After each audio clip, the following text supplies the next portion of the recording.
Hello again. We're here with your questions answered with Father Gruner. I'm John Veneri. We take your questions that you send us via email, and Father Gruner answers them. We have discussions about them.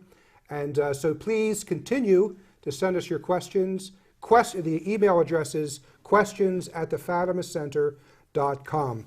And we have a question today about the second secret of Fatima, which might require a little bit of an explanation. This is something we might have to do a couple of programs explaining, because just to set it up, this is one of the key reasons that many people do not fully accept or understand Fatima. And the question is, the second secret of Fatima. He says, I've been running into skeptics who say that since the second secret was released in 1941, Father Gruner will explain all this, well after the commencement of World War II and after the night illuminated by an unknown light, Sister Lucy must have just made everything up and created the prophecies well after the fact. So, Father, I've heard this accusation before, and what do you have to say about it? And you mentioned this question, also asked the question about looking for a written source, and perhaps we should start with the background to this question, because Sister Lucy wrote about these things before 1941.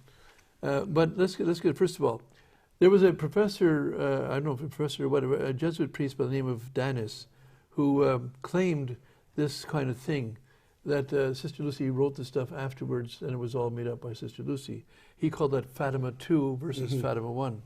And so a number of people have answered this quite thoroughly and quite a great amount of scholarship. Even in the 40s, when Danis started writing this stuff, there were Jesuit priests in Portugal who answered him. And part of why this confusion is still... Who showed that he was wrong. Showed he was wrong. Yes. And in fact, there's even a de Montfort father, I think, that you quote as well, talking about Danis. But we'll get to Danis in a moment. So the Jesuit general in 1950, this controversy was going on in one of the leading Jesuit journals of the world. I think is it the Saturday, the one that does the Sacred Estate. I've forgotten the name of the magazine right now. Anyway, Civitas Católica, that one? Civitas Católica. Yeah. And they let Danis, the superior general of the Jesuits, let Danis continue to write and silenced his opponents. Mm-hmm. And so that's why people say, oh, there's no answer. No, these answers have been given. So, in fact, this is collected together. If there wants a written source to get this, you'll find it in Frere Michel's first volume. In English, it's out of print, although we can, I'm sure, find a way to get to it's in French. It's not out of print. If we got the permission to reprint the book, we would reprint it for sure.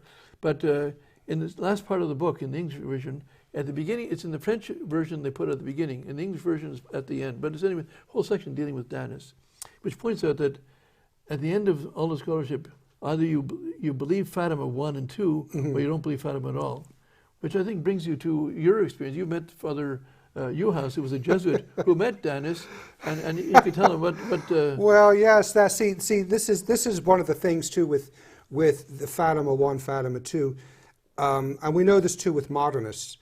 They will claim to deny or to question a part of the faith that they say is not part of infallible teaching.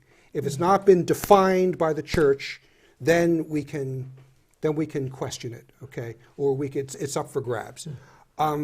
But what they do in the process is, by denying this thing that's been part of the ordinary magisterium, always taught, which is also infallible, they end up denying the defined dogmas as a result. Yeah. And this is exactly what we see with Danis. With Danis playing this game, which I think it really was, of denying the post-1917 writings of Lucy as being authentic, he necessarily leads the person to deny Fatima itself. And probably he himself didn't believe in Fatima. And the reason I can say that with such boldness is because I knew a Jesuit priest named Father Juhas, a Hungarian priest. He said the old Latin Mass. Wonderful, wonderful man. He had the faith. But in the 60s, he knew Danis, and he was Hungarian. He was from Budapest. And he said that he walked the streets with Danis. He had very pleasant conversations with his fellow Jesuit. And he says he was a gentleman, he was urbane, he was cultured. But then Father Juhas said, but I could not get him to believe in Fatima. Yeah. Okay? Yeah. he who knew Donis in the 60s could tell he wasn't just playing with Fatima 1, Fatima 2. Donis didn't believe in Fatima. Yes. And this Fatima 1, Fatima 2 construct was a way to undermine it without openly denying it to the people. Yes.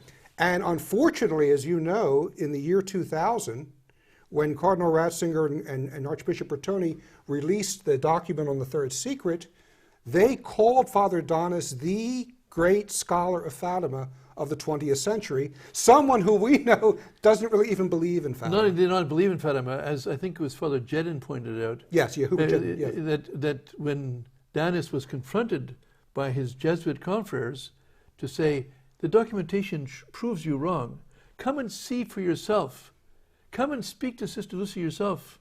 Danis said, no. Yeah. He would not go to Portugal, he would not go to Coimbra, he would not go to Fatima, and he would not, even though the doors were open to him, he refused to interview Sister Lucy. Yeah, he was because he didn't want to know the truth. Yes.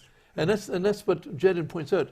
This does not show the honest scholarship. Honest scholarship. Yes. And that's I think, and all this comes from that thing. But in answer to this in general, just I don't know how much time we have left. We have to wrap it up. Yeah. But in answer to this in general, I think Father DeMarchi puts it very simply.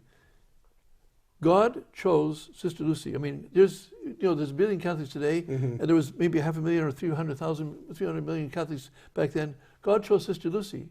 God worked one of the greatest miracles of all time to certify that she was telling the truth.